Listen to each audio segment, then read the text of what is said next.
Welcome to the El Cajon City Council meeting. The meeting is called to order, and I'd like to ask our city clerk to please call the roll. All council members are present. Would you mind standing with me for the Pledge of Allegiance and then remain standing for a brief moment of silence afterwards? I pledge allegiance to the flag of the United States of America and to the republic for which it stands, one nation, under God, indivisible, with liberty and justice for all.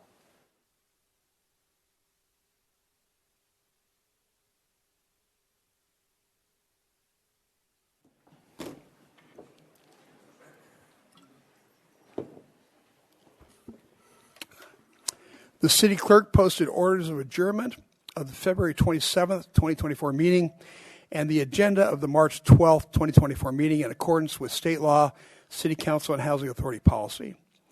There are no presentations on today's agenda, and that brings us to agenda changes. Staff, do you have any? No, sir. Council members? That brings us to consent items. Consent items are routine matters enacted by one motion according to the recommendation listed below. With the concurrence of the City Council, a council member or person in attendance may request discussion of a consent item at this time. Council members, do you wish to pull any of the consent items? Staff? No, sir. Angela, do we have speaker cards for consent? No speaker cards, sir. Then I'll make a motion to approve the consent items. Please vote. Motion carries by unanimous vote.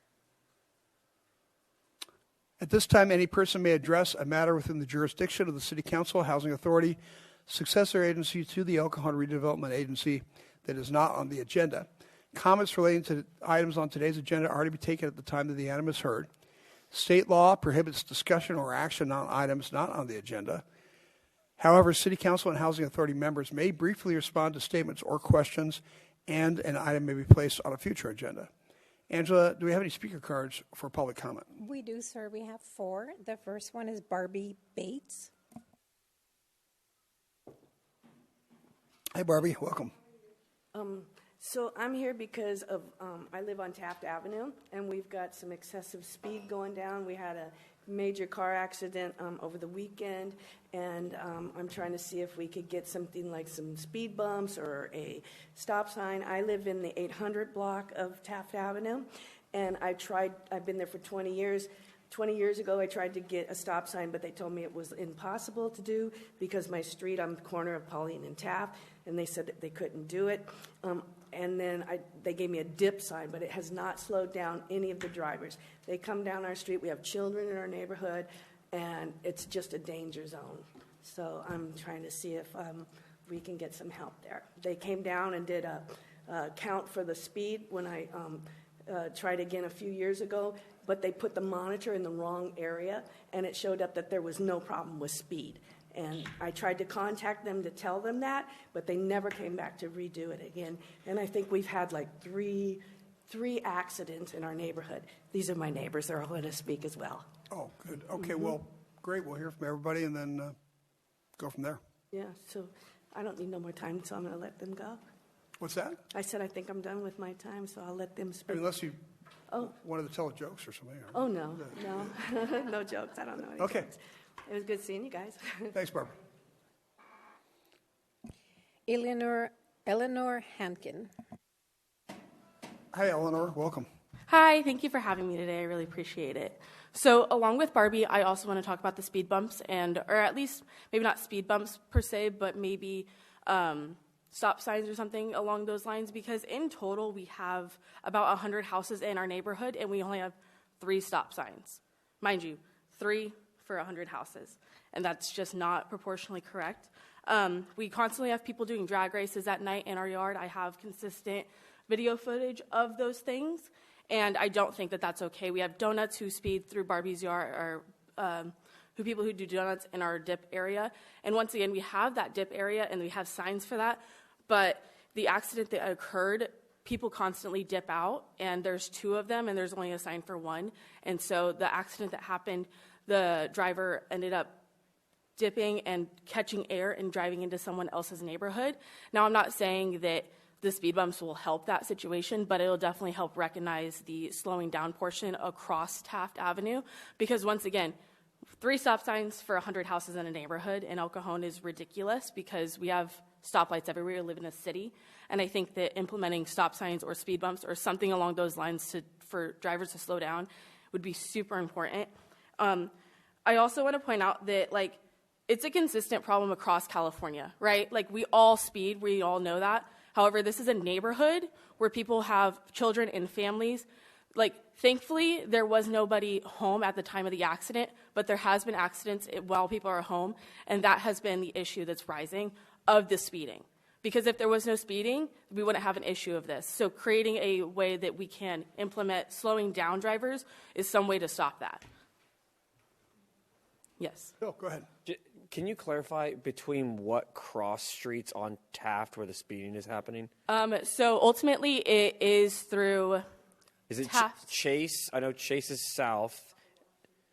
So we live off of Washington. Off of Washington, okay. Washington through Raymond, which is the end of the street that curves onto, or it goes Taft, curve, Raymond. Okay. So Taft ends up being a dead end, essentially. Right. It changes similar to Ballantine and Avocado. Got it. So from Washington north. Yes. Okay. Or Washington south as well? Yeah. Between Washington and Chase. Okay. Any other questions? And the dips at Pauline and Taft, it's where when it's wet, they hydroplane through that thing even faster. Okay. Thank you. Thank you. Thanks for coming. Next speaker, Brenda Hammond.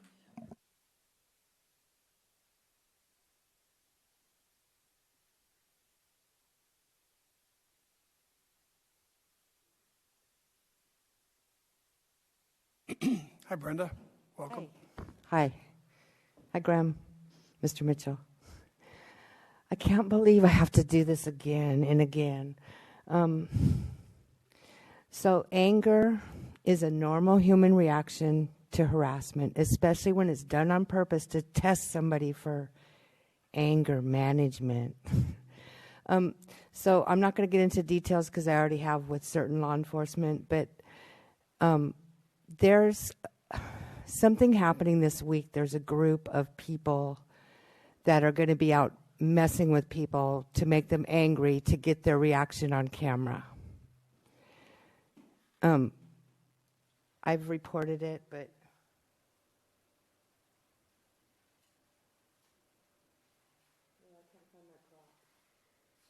anyway, this color, the same women, the same ones that have assaulted me in the past 10 years. So planned on doing this since 1996, and no one would listen. They're out harassing people to get their reaction on camera, and it's just, I give them the reaction they're looking for, by the way, and drop the F-bomb most of the time. So having said that,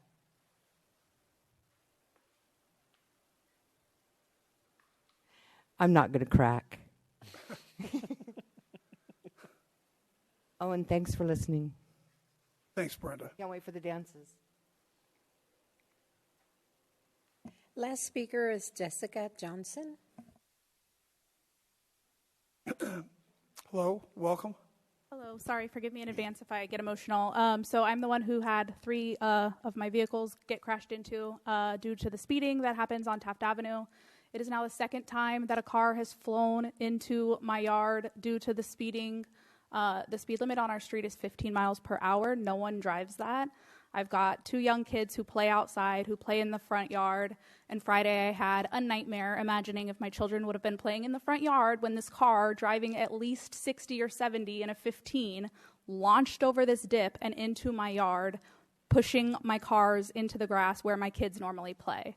So for any parent, I'm sure that is like terrifying. So to have that happen is really scary, and for there to be 0 consequences, not only for this driver, But now I'm the one responsible for all of this damage because he's chosen to disappear. That's neither here nor there. But anyways, we really need some form of speed control on our street.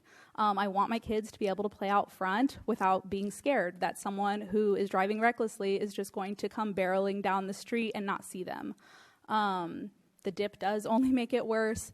The other streets in our neighborhood have speed bumps. I don't know why we can't have speed bumps on our street. We also don't have street lights. That'd be amazing if we could have street lights on our street as well. It's so dark there. But genuinely, I think anybody who lives in our area knows that our street is the street that doesn't have the speed bumps, so they use it to speed down. They use it to get off of Avocado to be able to go, away from traffic. And at night, the drag racers, the youth are just like there speeding down the street. We can hear them revving their engines, and nothing, unfortunately, can be done about it half the time. But so for this to happen now twice with me ending up with cars in my yard and me being responsible for the damage is just really frustrating. So I would really love if we could have some sort of resolution for us homeowners in the neighborhood to be able to have our kids be safe, our property be safe, and just not have to deal with this constant issue and not having any ability to have anything be done about it. Okay. Well, thank you very much. Anybody else on this? No other cards, sir? Council have any questions about this? No, maybe to Mr. City Manager Graham, is there anything we can do?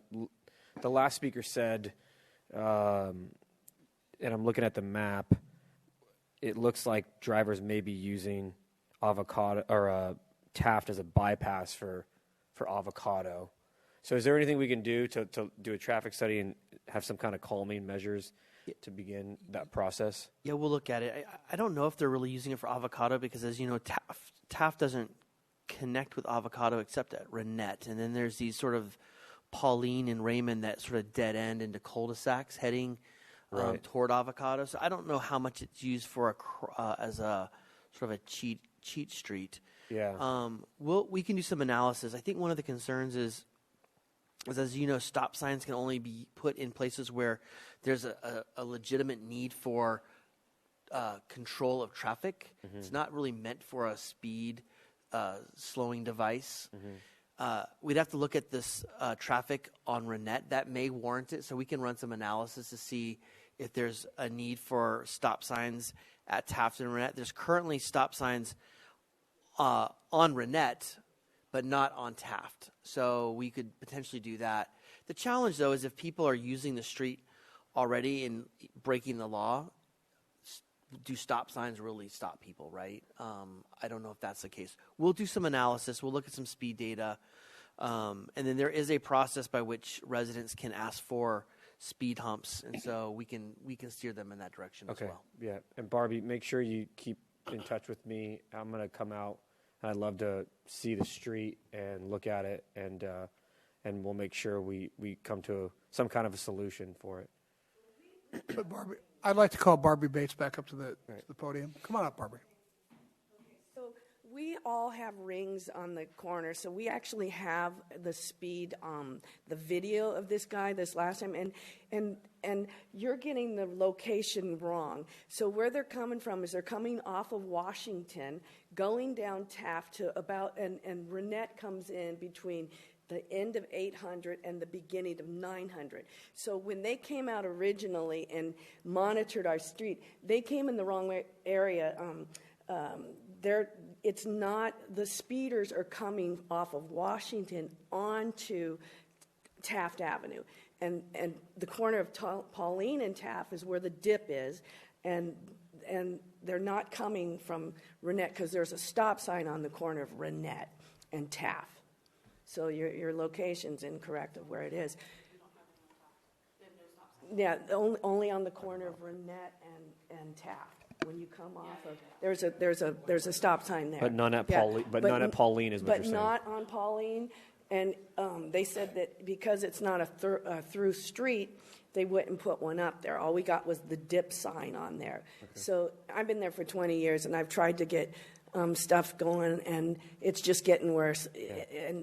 And now, she didn't tell you, but the night that guy did that, she was around the other corner, thank God, but we had one of our other neighbors was getting out of her car, and this guy darn near swiped her. And the police can't do anything about it because, it was on her property where it ended up. And, that's so unfair. And we've got to do something, though. We definitely don't want cars going into people's yards and things like that. No, and I'm on the corner of Pauline and Taft. I keep waiting for someone to come into my yard, because I'm right there. They hit that dip, and if there's water there, it's it's going to happen eventually. Thank you. Thank you for calling me back. Thanks, Barbie. Steve, go ahead. I think those speed trailers are like the easiest thing to throw up.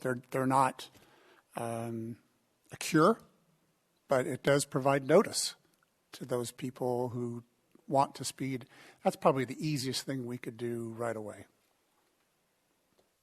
Certainly, as you said, they're not the long-term solution, but it can provide some immediate relief. And in fact, we're going to do. I'll just bring this up now.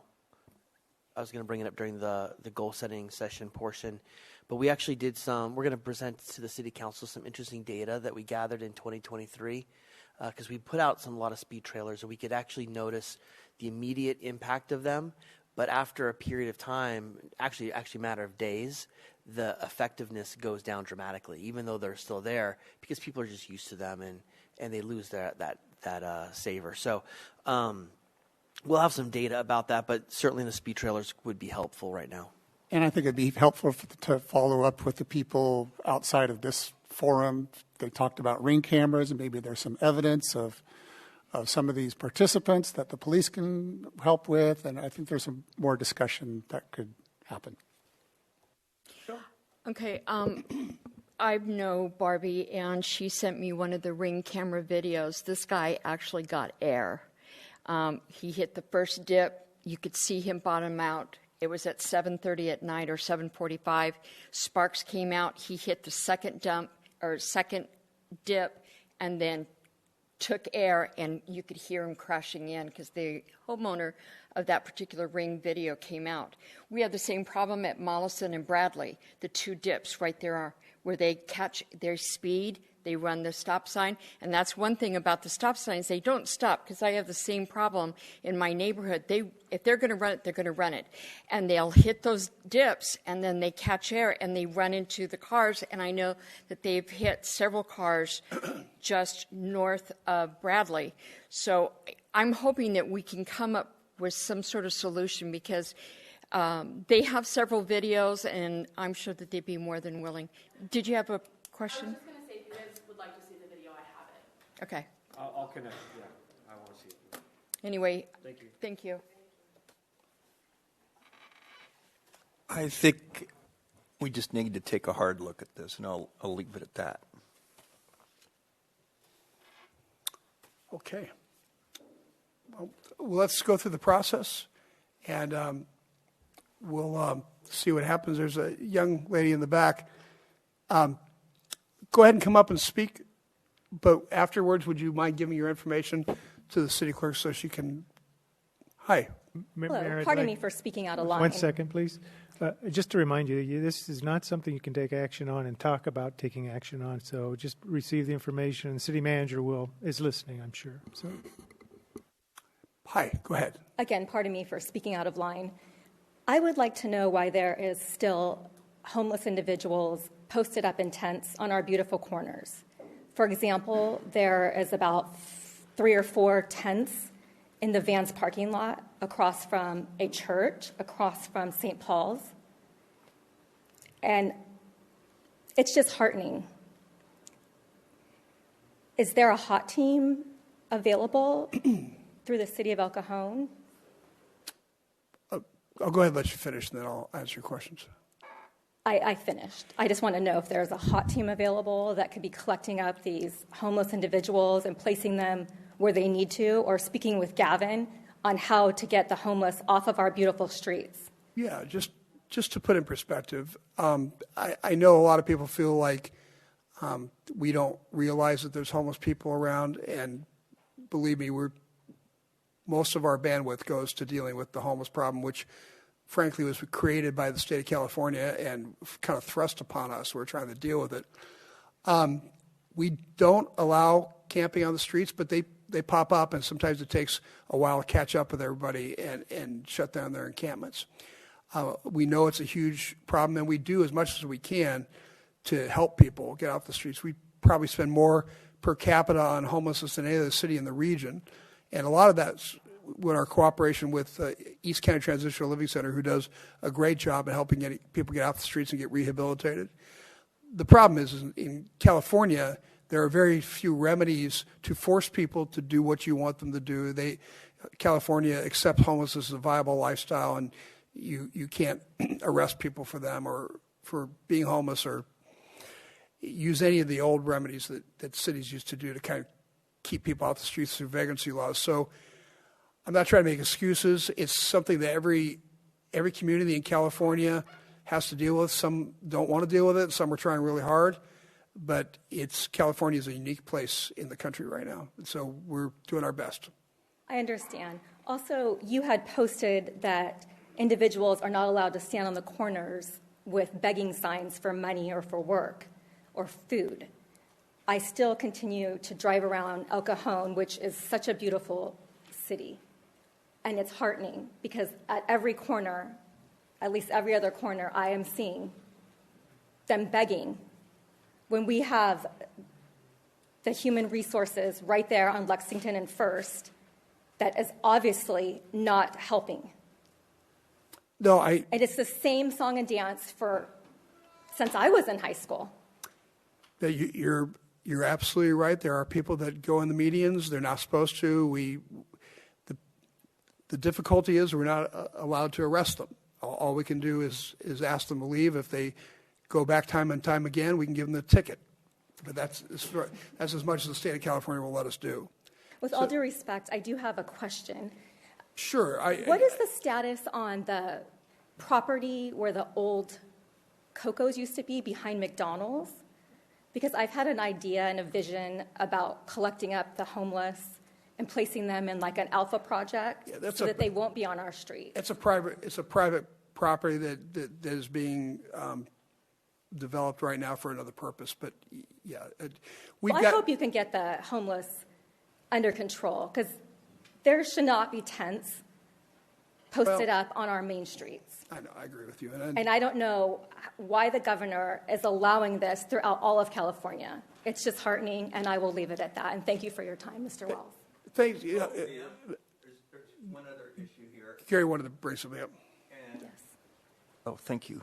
And that's that the county of San Diego is importing homeless people into our motels. In any given time, it might be 100. And a lot of times, they do something, get kicked out, they're put on the curb, and then they stay in El Cajon. That's not help. They take them from all over the county.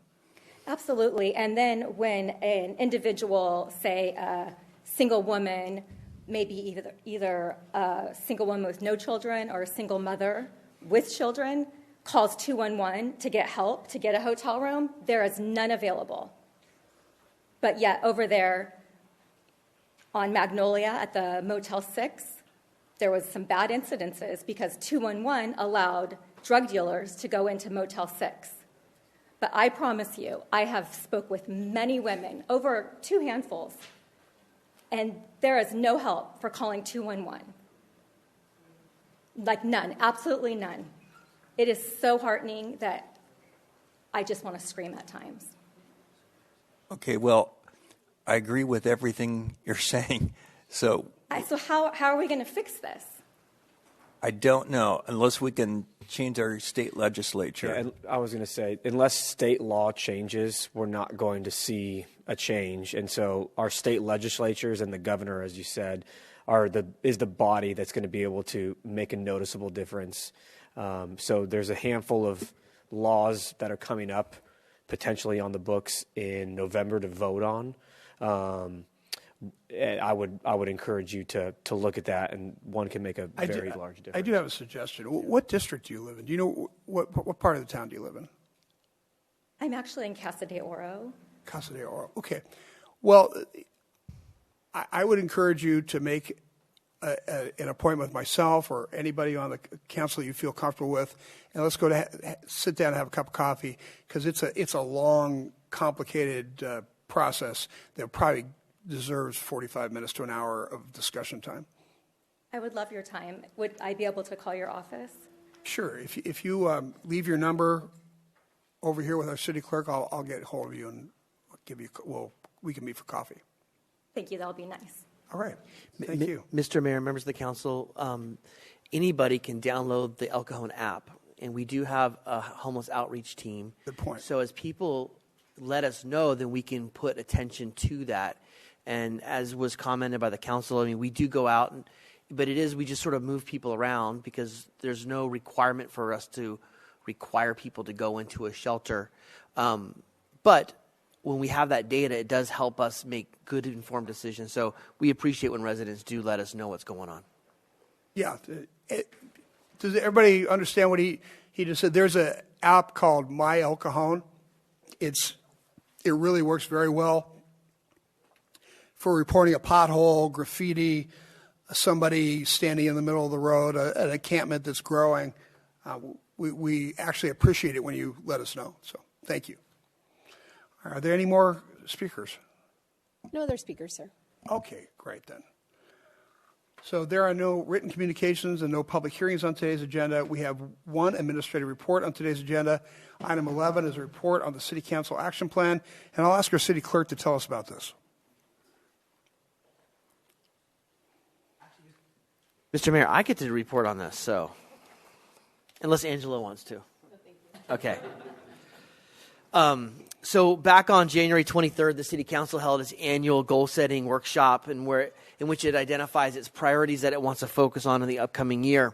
At the last council meeting, the City Council sort of took those and helped staff understand its top priorities and gave staff a little bit more feedback and clarification on some of those goals. We took all that information and we've developed the draft City Council Action Plan, which includes the following 6 priorities: city beautification, city infrastructure, economic development, homelessness, public safety, and then a slew of miscellaneous goals. As part of the City Council Action Plan, which is attached as part of your staff report, it identifies under each of the priorities a goal or outcome, the specific department that's assigned to accomplish that goal, some of the major tasks or milestones to help keep us on track of what needs to occur to make that goal a reality, and then some target dates. And so we're presenting that this afternoon for City Council feedback and hopefully eventually approval. We're going to go through each. I'm not going to go through each individual task, but I just wanted to, by priority, look at the different goals for them and to see if the City Council had any specific questions or feedback on them. In terms of the city beautification and improvement projects, there's about 13 different projects. A lot of them are ARPA funded, so this is a priority. These projects have to be finished up in the next year with contracts let out at least by the end of this calendar year. So a lot of work is coming to accumulation there. One of the other goals that the City Council had is letting the residents know when we're doing big projects and that their tax dollars are at work. And so we are adding that to our bidding language. So that's a really easy one that we'll have that accomplished relatively soon. The landscape awards are underway. The website is out. We're currently marketing that program, encouraging people to submit their beautiful landscapes to the city.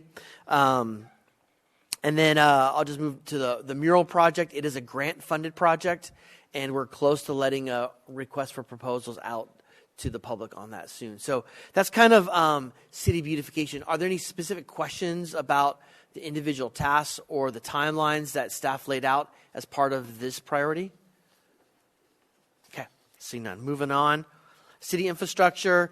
One of the things that the council had asked for is sort of a bigger, high level discussion about where are we at with deferred maintenance. Are we keeping track or update with all of our building maintenance and our other types of capital improvements? We're getting ready within the next month to present that analysis to the city council.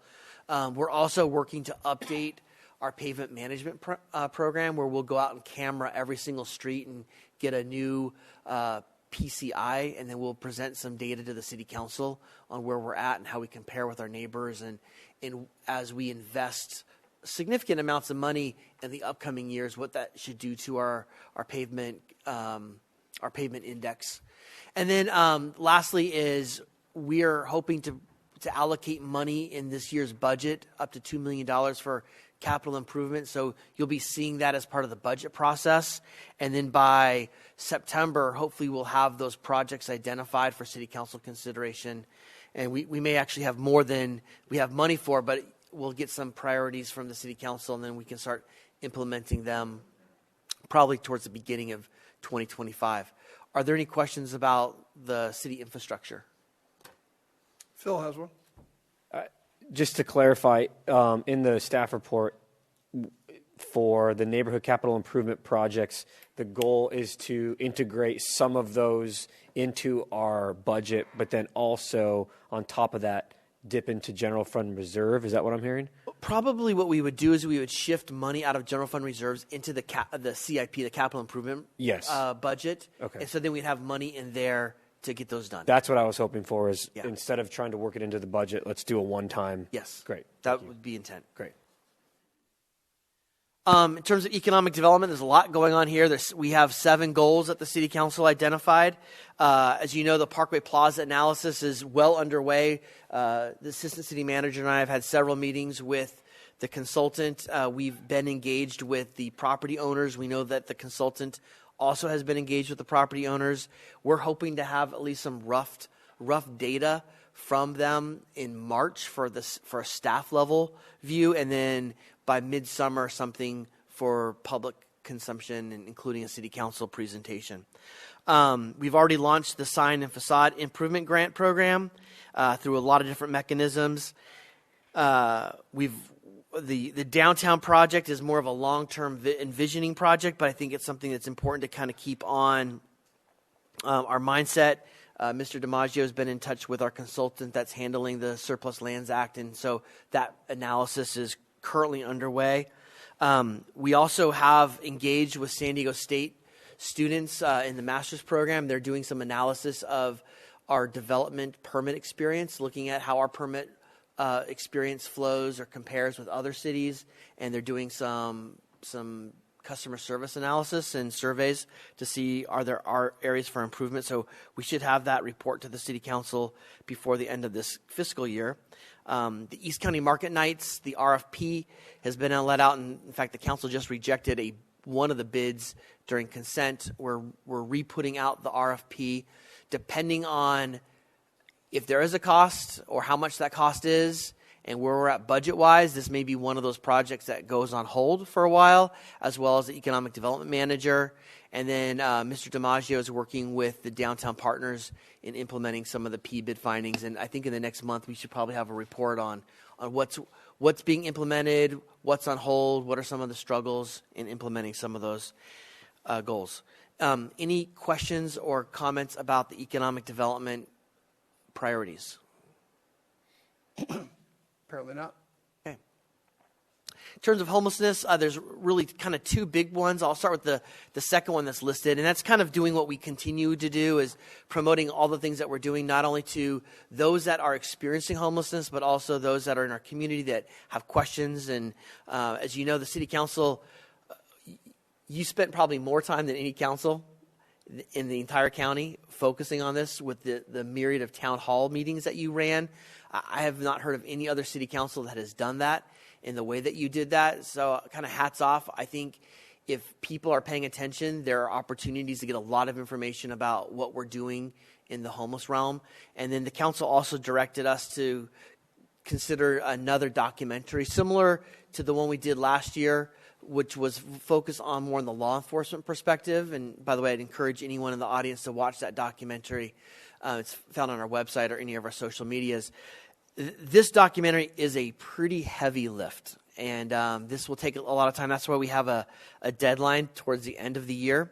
There may be some other conflicting issues, and we'll talk individually with the council members about some of the concerns that we have with putting together such a documentary with the timing.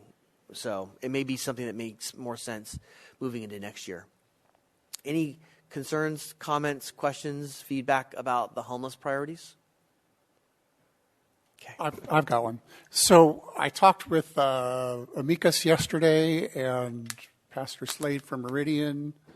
The success of the Meridian project has seen 32 people go through that project in a year in the 6 cabins, 19 women, 13 children. Of the 19 women, 13 women went on to more permanent housing. 6 did not make it through the program for various reasons. And that the success of that program has spawned 4 other churches in El Cajon who are interested in doing either that project or more permanent housing for seniors and low-income people. So to our earlier comments about homelessness, what are we doing? We're frustrated by state law, but we are also doing things which are working. Hopefully other places in the county pick up on it.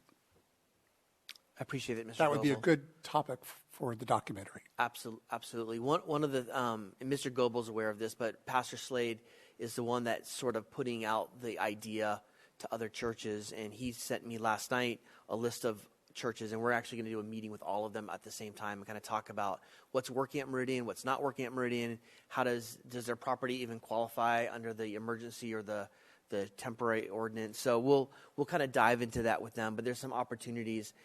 One of the things that the council did, as you recall, is that ordinance was meant to be a model for other cities in the county. And it's interesting, and this is a pat on this city council's back, but also maybe a call to action for the other cities.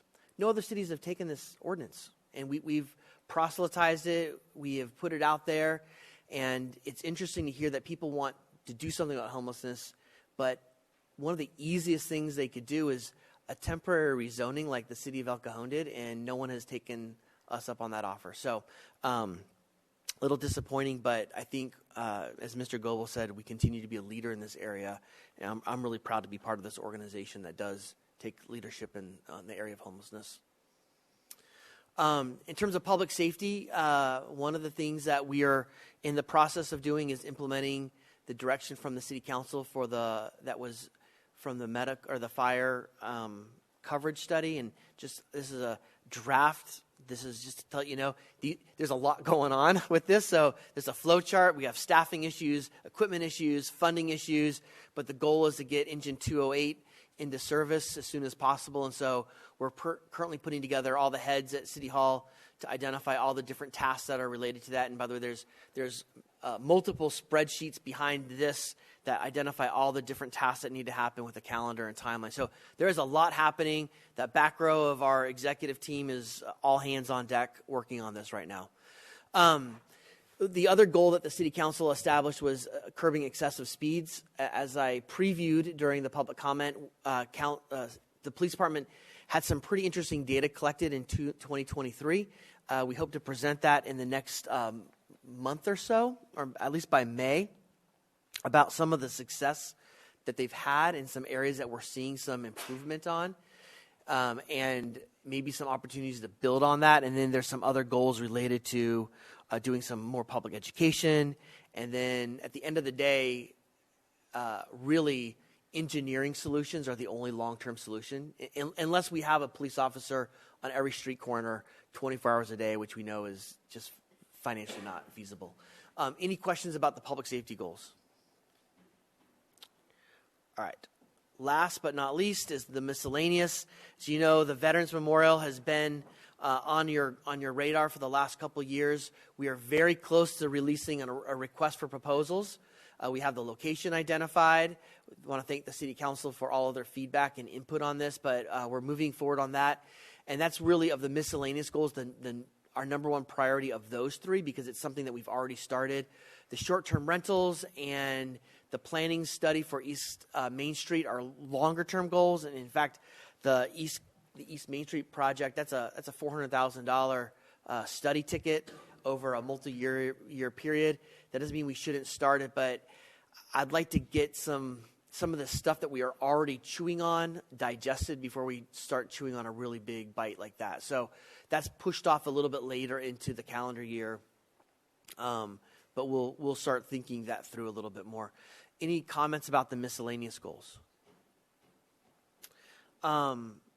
the last thing, the staff report identified three questions that we kind of staff left scratching our heads a little bit from the goal setting session. Either we weren't quite sure what was intended by the council or what was communicated by the council, if there was really consensus on those items, or if it's something that we want to move on or get some additional direction. So one was whether to consider pursuing a city lobbyist. That's been on the to-do list for the last couple years.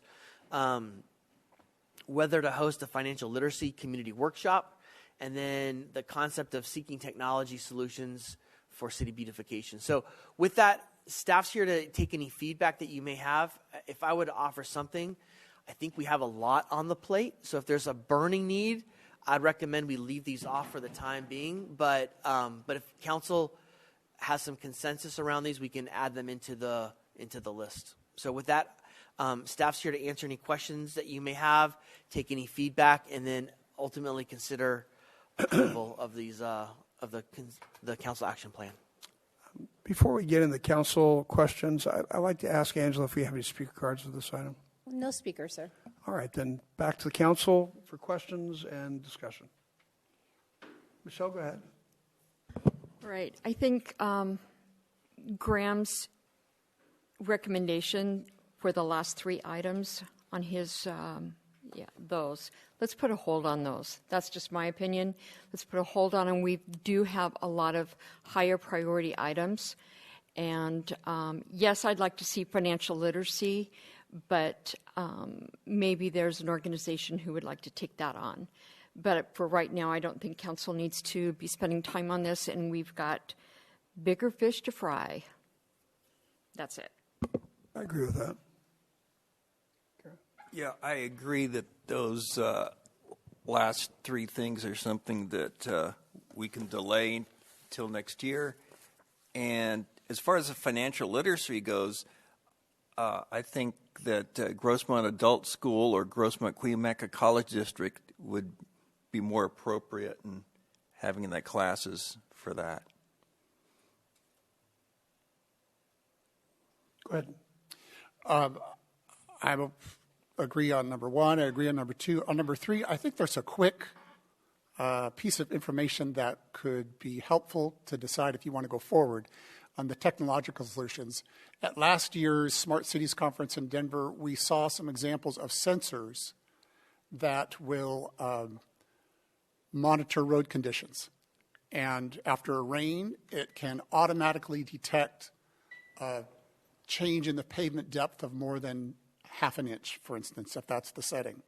And that would automatically trigger a work order to the Public Works, hey, this is a pothole based on this sensor measuring this. There also are sensors to motion sensors. If the park is closed and you see motion activity in the park at 2 o'clock in the morning, that could be an alert to somebody to go check it out. So the key here is cost, because this comes down to the licensing fee. And the sensors aren't always expensive. They make the money on the licensing fee. That's why Microsoft, I think, has gotten away from selling boxes, and now they're selling annual licenses. So I think we could find out the cost of some of these things before we even go any further. Well, as you recall, a couple years ago, we did an RFP for technology services that would, can't remember the exact, be a force multiplier for law enforcement. And one of those was sensors in our parks. And in fact, Qualcomm has a technology that can even use artificial intelligence to identify illegal activities, right? Someone is doing a motion of looking like they're using drugs. That would be a different type of notice than just someone walking through the park. At the time, it was pretty financially infeasible for that. It was a lot more expensive than some cameras. There was a lot of costs associated with it. So, I mean, if the council wants us to relook at that or identify specific technologies you want us to focus on, because we did do, in this last year, we even let out another RFP, just general technologies, and I don't think, do we receive any bidders on that? We received 0 bidders. So if there was a specific technology that council wants us to focus on or a specific problem, we can look for that solution but sort of just throwing stuff against the wall seems to not have worked in the past. In regard to that, I'd like to have recommendations from the city when they think that something like that would be appropriate. I don't know about the rest of the council. I don't feel like I'm an expert in security. So if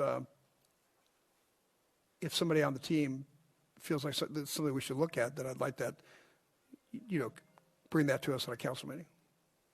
We get proposals all the time, or not proposals, but solicitations all the time. So, and they're always interesting to look at. I think we're always trying to look for solutions.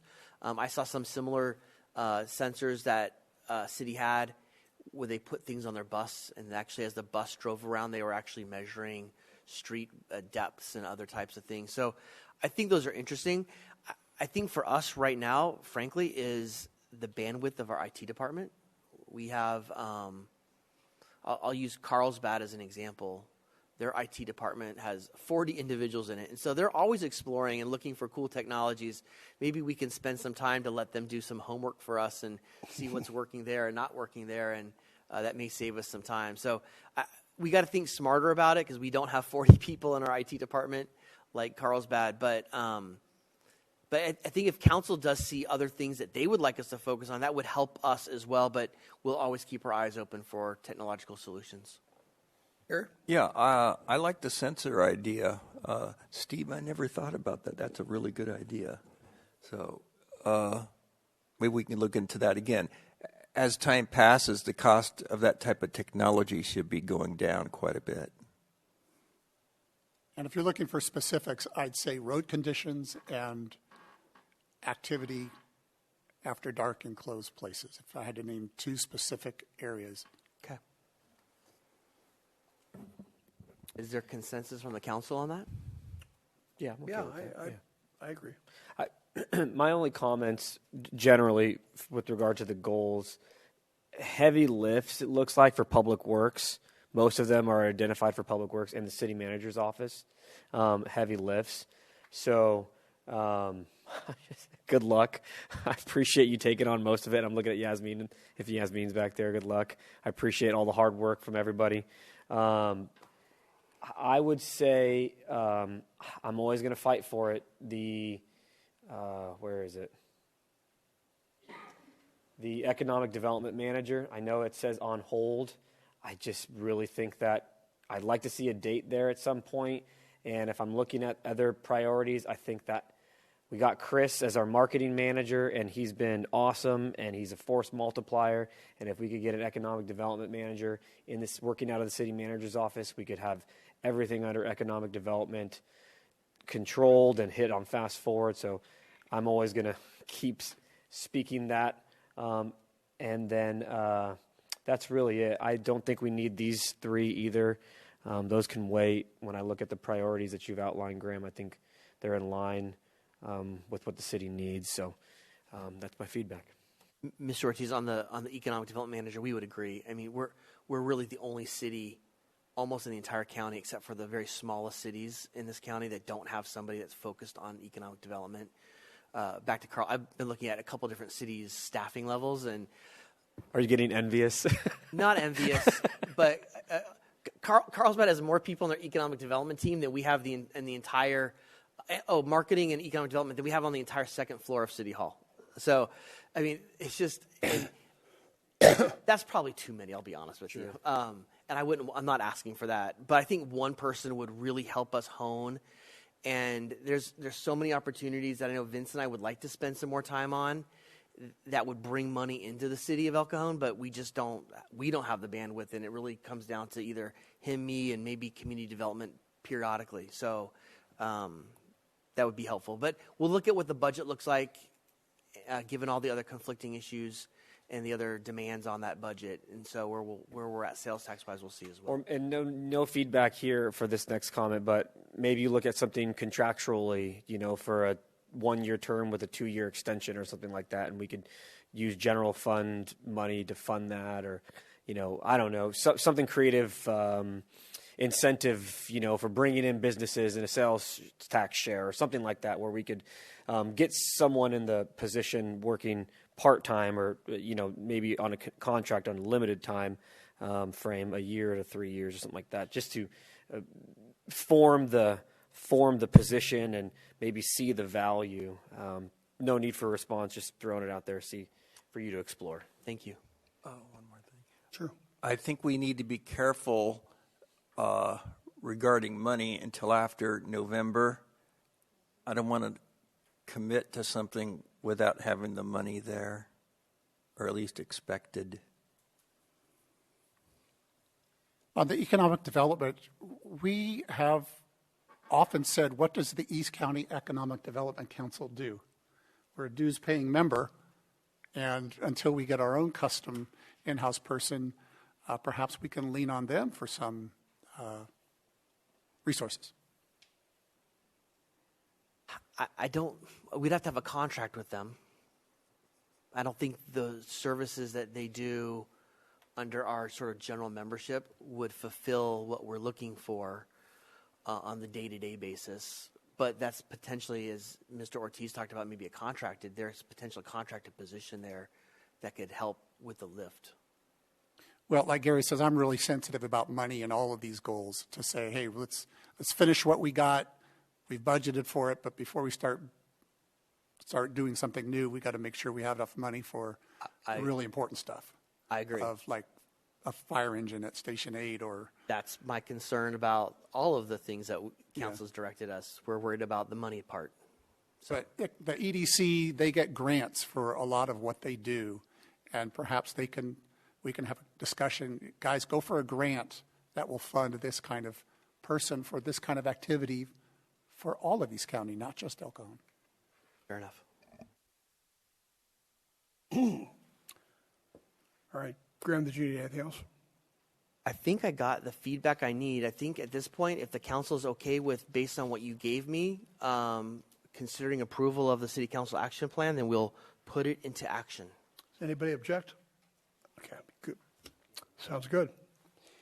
Hey, before we go on with the rest of the meeting, I just want to acknowledge we have some guests here. Most of them have gone. I admire the ones who stayed to the end.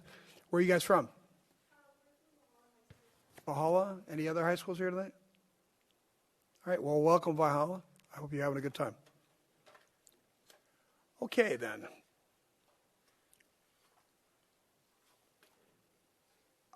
There are no commissioner reports on today's agenda.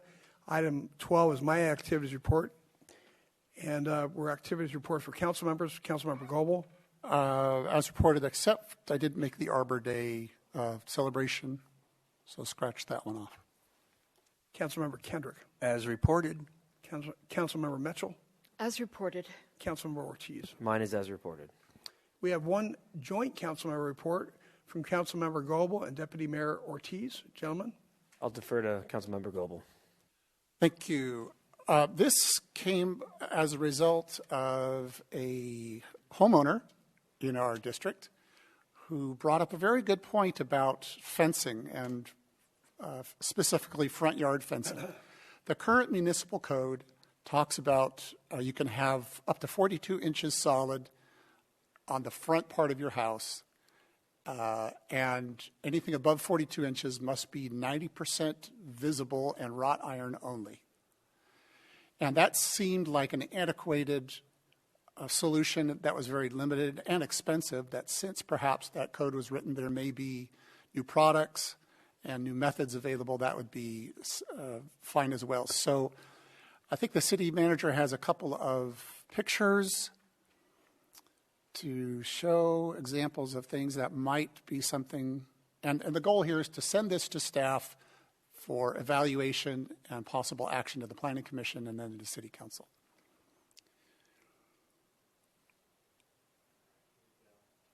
So this is an example of a street. Oh, that's a street at night that needs a street light. That's Taft Avenue. That needs a street light. Okay, we got that one. Yeah, that's Taft Avenue. I'm plugged in. That's all I can do.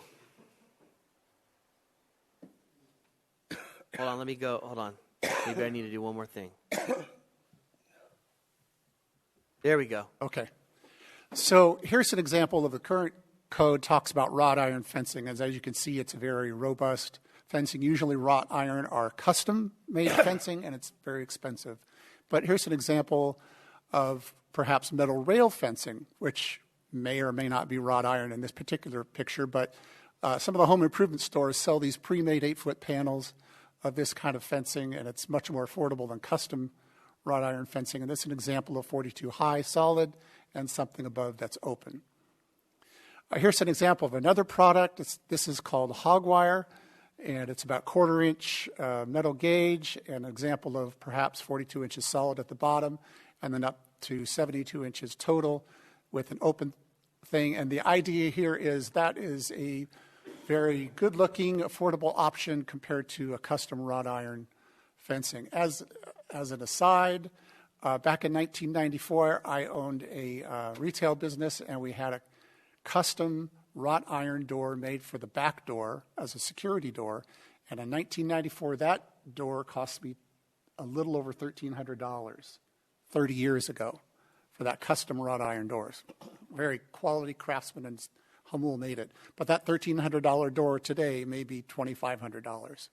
So there are other affordable options. I think we would like to staff evaluate, come up with new options, take a look at the 90% issue, because I'm not sure that 90% always works on all solutions, and see if we can help our city out with other options for those that want to beautify their front yard and do so affordably.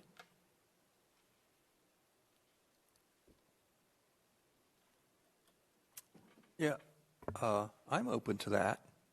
I mean, security is a big deal these days. It's a lot different world than it was 30 years ago. Absolutely. I think it's a great idea. Do we need a motion? Or is it feedback?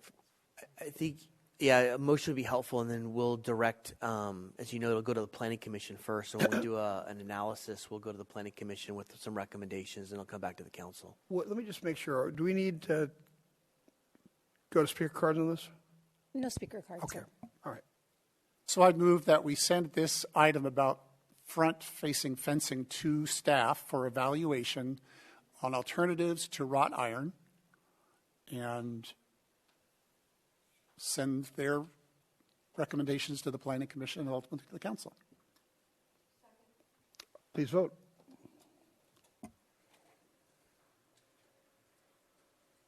Motion carries by unanimous vote. Well, thank you, gentlemen. That's a great idea. There are no general information items. There are no first or second readings of ordinances. And now that brings us to closed session. The city attorney will recite the title and lead us into the closed session. City clerk gets a lot of power today.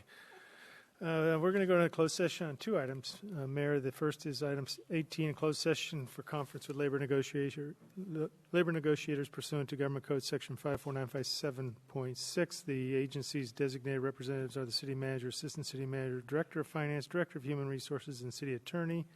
The employee organizations to be negotiating with are El Cajon Police Officers Association and the El Cajon Police Officers Association Management Group. And then the second item is item 19, closed session for conference with real property negotiators pursuant to Government Code Section 54956.8. And the property is located at 425 West Main Street. The negotiating party is Jala Inc. and Hitesh C. Patel as the CEO. The city's negotiators are the city manager, assistant city manager, and city attorney. And under negotiation would be price and terms for payment for acquisition of the property. Thank you. I'll make a motion then to adjourn the closed session.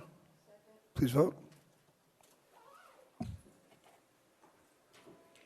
Motion carries by unanimous vote. So, ladies and gentlemen, we're going to go to closed session, then we'll come back and conclude the meeting. You kids from the high school, we're probably done for the day, but you're welcome to hang around till the end. Thanks.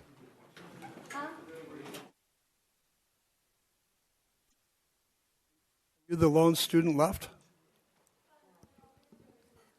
Oh, 2 of you. Hi. Ladies and gentlemen, we are back from closed session. I'll have our attorney report out on closed session. Thank you, Mayor. On item 18, the closed session with for conference with labor negotiators, the City Council approved the direction to be given to the negotiators for a tentative agreement that was discussed. In item 19, the closed session on conference for real property negotiators, no action was taken.